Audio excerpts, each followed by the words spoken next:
A'udhu billahi minash shaitanir rajim. Bismillahir rahmanir rahim. In the name of Allah, most beneficent, most merciful. Actually, is that the right way of even saying it? Oh, well, come See, I was just thinking, but before we get on to that, for the sake of argument. For the sake of argument, yeah, for the sake of that, right? What exactly does A'udhu billahi minash shaitanir rajim mean?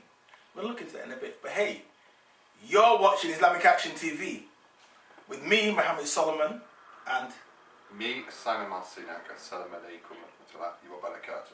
Welcome to Gorilla Mandi Productions. Another power-packed video for you, brothers and sisters. We know that we're getting more and more popular. We know that many of you are subscribing. We know that many of you are seekers of the truth. And we know that you're going to stay watching the whole of this video for the next 20 minutes or so. So don't touch that controller or whatever it is, or the keyboard. Just keep it locked here with Islamic Action. Now today, brother Simon, anyway, just to let the viewers know, we began these Islamic study circles. Had the first one this week. What was your impression of it? I mean, how mind-blowing was it? Well, just to set the scene for what we did for the viewers' benefit, we had a look at those verses which we recite every day, 5 times as well, 10 times a day. Yeah. We've kind of clicked routinely, without thinking a lot of the time. That's right. So I'm talking about Surah Fatiha, what's referred to as the opening, or what we come to understand as the opener. The opener, not the opening. And looking at how we're conditioned to think of that particular surah in a way that challenges all the time. We need to go beyond what we think we know about it to analyse it critically and come to an understanding of what the words actually mean. So to disassemble the English, what we've understood, to go to the roots, the Arabic, the core language, and extract from it its true meaning. So without going into bit by bit, what would you say was the overriding? Oh wow! I mean, there was so much of it. I think even starting off with, I'm just going to put it out there. I think what I got from it, and I'll go into the specifics of what, in terms of the wording of Surah Al-Fatiha, but I got an overwhelming sense of that I've been lied to. That for my 30 years as a Muslim, I wasn't really given the fullness and the truth behind what Allah's Qur'an is saying. It was almost as if a translation, which is a tafsir of an individual, was somehow equal to the Arabic in the Qur'an. That somehow the tafsir, the translation of the Qur'an, the English translation, wasn't mixed with bias and subjectivity, and was not mixed with sectarianism. That somehow you was getting this pure, untainted translation, which was, if not equal, but also gave you a great understanding of what the Arabic words were saying. And I think for many of us, when we embraced the deen, you know, we just were thrown an English translation. We weren't told, well, look, you need to read Qur'an for yourself, you need to learn Arabic for yourself, and you need to have that one-on-one relationship with Allah. Because the Qur'an, we don't have the Prophet Muhammad, peace upon him, around us today, but we do have him today, because we have that Qur'an. And that Qur'an, he was a walking Qur'an. So we have him, we have the miracle of what the Arabs at the time had, but with us now. But how else are we going to really penetrate it unless we understand what Allah is saying? So even with the Bismillah, you know, we're told in the name of, but in Arabic we know the word for in is fi. So Bismi means with the name, like Bil something, you know. Bil means with. So it's like you're saying something with the name of, not in the name of. And what was more profound was Rahman, coming from the word Raham, which means womb. It's, you know, with the name of Allah, the wombness, or the wombna, you know, and the womb of Rahman, meaning in the sense of the ark, in the dunya, the earth, he's the nourisher as a womb nourishes in the earthly plane, and Rahim meaning similar womb, but in the akhirah. An indefinite sustenance. So that's completely different from in the name of Allah, the merciful, the beneficial and the merciful. These words don't really fit. Yeah, so the merciful, the most merciful is what we commonly hear as translations, but it means nothing like that when you look at the actual root, as you said, this idea of the womb, the root of being a womb, nurturing, sustaining, and just as dive in a moment. You said you felt you'd been lied to. Yes. But would it also be fair to say there is a problem with translating a word like Rahman Yes. in terms of wombness or wombliness? Yes. Because such words don't really exist in England, is we it? don't have that, no. So you have very imperfect translations, or don't know what you call it really, approximations. Yeah. English approximations of the actual words.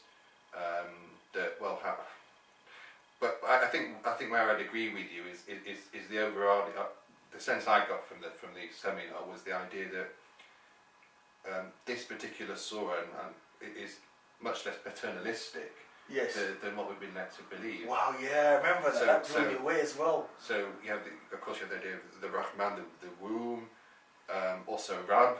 Yes. It isn't Lord. No, it's not. It also is a nourisher, something that constantly A giving. kind of a feminine, a feminine principle. So this very patriarchal concept you have of Islam, of the Qur'an embodied in the translations of Fatiha and the other surahs, is far removed from what it actually is, and I found that very, very interesting. I found that so profound because you get this concept somehow Islam is a male thing, it's a masculine thing. Allah is He means He in Arabic, because obviously the different genders are given to different words, but it's not a masculine in the sense of a male. It just, like in French you go, I don't know, you speak French, isn't it? So what's male? What's a house in male? Is that female or? House is female. It's female, but it's not real. It's not. No, that's right. Yeah. Exactly. So, but you do get this maleness. But when you read Fatiha in Arabic for the first time, when you understand each letter, the fa, the ta, the ha has its own property. That the letters themselves have a property. That the letters themselves are roots. Yeah. That it goes deep. So you're learning about the internal and the external, right? So when you learn about that and you realize that Allah's talking, He's describing Himself, He's using the word raham, a womb, to describe Himself, a feminine attribute, to describe itself. As a woman, that would empower me as a Muslim sister. Yeah. That would remove the masculine, this kind of overarching patriarchal, masculine, sexist agenda that they put out there. Imagine the wombness. We even looked at the word ummah. The word ummah means ummi, mother. But we're constantly told about the Muslim brotherhood. But Allah's using the word motherhood to describe the ummah, the Muslim community. Yeah. He's using the feminine. So this, as a female, I think it's so empowering. And if you imagine if you read the Quran that way for the first time in Arabic, and you then would realize all these sexist agendas around misogyny. The brother was telling me, for example, in Afghanistan, it's recently been reported that because of the lack of women in certain villages, or the fact that war has, a lot of women have been killed, and also because of some of the tribal views of women, they haven't got a lot of women in those communities. They've actually dressed up little boys under the age of 9 as little girls and making them act as little girls, as dancers, as servants, and in some cases even committing abominations with these people, with these little boys. That's because in certain communities, I'm not saying this is all Afghanistan or any particular group, but what I'm saying is that certain Muslim communities, because they've taken the extreme view of a masculine trait, which they would put on Fatiha, for example, or on Bismillah ar-Rahim, that they somehow remove the woman and make the woman seem derogatory or subordinate. Yeah, and also from the point of view of the subject as well, it redefines your relationship with Allah, doesn't it? Yeah. Because instead of seeing him as like a lord and overlord, of course he has authority over you. We accept that. But this idea of him as a sustainer, as a nurturer, as a mother figure, if you like, although he's called Huwa in the Quran. Yes. Completely reinvigorates your understanding of your relationship with him. And the other thing I would mention is this idea of hierarchy as well. Later on in the surah we have Itina Siratul Mustaqim, and we're told that is translated as keepers, takers, or showers the straight path. Yeah. Whereas the actual meaning is guide us to the straight path. Yeah. So, and that path again can be up, it can be vertical, horizontal. Yeah. It doesn't mean it's just like follow the yellow brick road. No. It's like it's planes. different planes, interdimensional. But what is that path to him? You know? Yeah. And obviously, and also what mind-blowing, the fact that in the beginning of the surah, he's describing who he is before you do your prayer to him. Yeah, that's right. But the idea that you know, these subtle problems with the translation. So you have keepers on the straight path. It implies a sort of arrogance on your part. Yes, you're on the straight path already before you yeah. guided. Yes. So you're like one of the chosen few. So you can see in that sense why people say in Fatiha is the seed of the actual Qur'an. Yes. Because you have later the story of Musa, Bani Israel, and their deviations and their view that they were the chosen people. Yes. And you see that sort of cross-contamination, if you like, into the actual translations of the Quran. So to keep us on the straight path is, you know, may incite people to. Well, this is why people's you get your ridiculous comedians on Fox News like Hannity, which is not real news. It's theatre, but you have them saying, "Oh, Islam or fascists," because they quote certain crackpots who claim to be Muslim that will say Islam will take over the whole world. Islam, because we are the only ones on the straight path. So this is another, it's almost like a Judaic concept of the chosen ones, but it's a humility in actual fact here, isn't it? Which is guide us to it, you know. We want to be guided to this path. You can't necessarily assume you're on the straight path to begin with. Exactly. When you're reciting that prayer, so you need to remind yourself, maybe I'm not on it, but I need to be shown it, I need to be shown it. I need to be shown that the path is. SubhanAllah. Instead of assuming you're on it already, which is what the translation would apply. And is a trap that Muslims easily fall into, isn't it? Yeah. I mean, you know, that's the core of root of racism in the Muslim community. Yes. People communities who think they're on the straight path and us reverts or whoever we are, you Muslims. You Muslims now. I'm going to struggle to get on that straight path unless they go through this. What's it? The trial, the ordeals of Hercules, or whatever this person would go to get to where they need to be. Alhamdulillah. I mean, so even when I was thinking,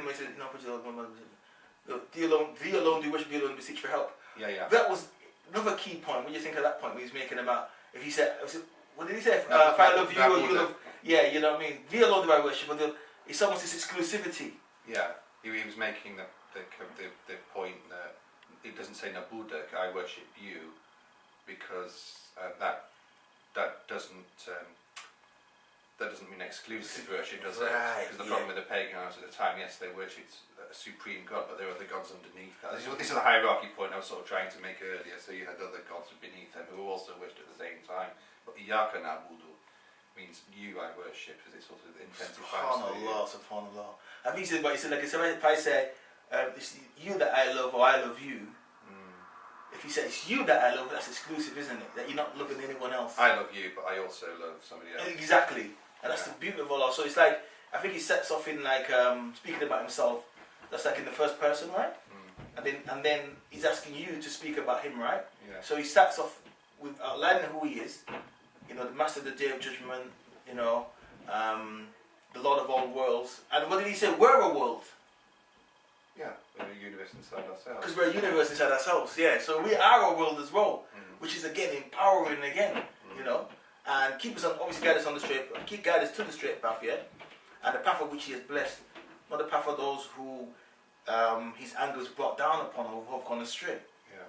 So we're constantly, and alhamd, he said, all, you know, it's not necessarily like all praises are due, you know, because obviously Muhammad is called worthy of praise.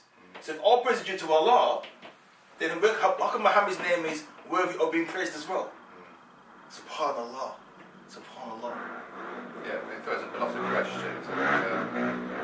And the other big thing was this idea that the path is actually very wide. Yes. It's not a narrow path, yes. It fits, you did because I think he said that Sirat can't be made plural. It's a necessarily singular word. Wow. So it has to be a wide path in order to accommodate lots of people. So when you think, well, okay, who are those who are disfavored, who are those he is angry with? It must be those who aren't on that path, those sort of stop still, who aren't progressing in any way, or going backwards. And inshallah, we're number of those are trying to make progress exactly. in the best way we can. And I think that shows you as well that it's not necessarily that it's Kafirs or non-Muslims all the time. Yeah. It could be a Kafir may be a Kafir, he might be wanting to move forward. Exactly, so yeah. he could be on the path as well. Yeah, exactly. Where you're not, because yeah. you're Muslim, you're not moving forward. But if you're a member of Daesh and you say a Kafir, you'll kill him there and then, won't you? You'll deny him any prospect of progression. Exactly, exactly. I believe we have a question from the floor. Assalamu alaikum warahmatullahi wabarakatuh. Brothers, Bilal Ali, working productions today. Alhamdulillah, really, really interesting, and I'm amazed. I was at that study circle too, and I can tell that you were listening keenly. You retained so much of the information. Subhanallah. I wanted to ask you a question about with both of you to chip in. But Muhammad, you said about that feeling of feeling robbed or cheated. Do you think it's necessary that it is like there's a conspiracy, as in like there is an agenda to sort of direct a overtly masculine agenda or overtly pro-Arab, pro-Iranian agenda in the translations, or and various cultural paradigms, or is it by sloppy or misuse of English, or can it be more, or more benign, let's say, intentions behind it? I'll touch it very quickly and I'll let Brother Simon come in on this one. But I think, and I'm going to just very briefly say this, that if we look at the first translations, which were, I believe, Yusuf Ali Isaac in the 20s or something. But I think that the establishment of Saudi Arabia by the British in 1925, after they dismantled the Ottoman Empire, and the putting in over the holy cities this criminal family with criminal tendencies, with a takfiri, extremist, crazy, crackpot, lunatic, pug poo crazy, and back poo crazy philosophy expounded by certain scholars like Sheikh bin Baz and these people. I think in order to keep the Muslims deaf, dumb and blind, you had to favour, I think the British helped to push certain translations that even if you were in the Arabian lands, you had to buy into.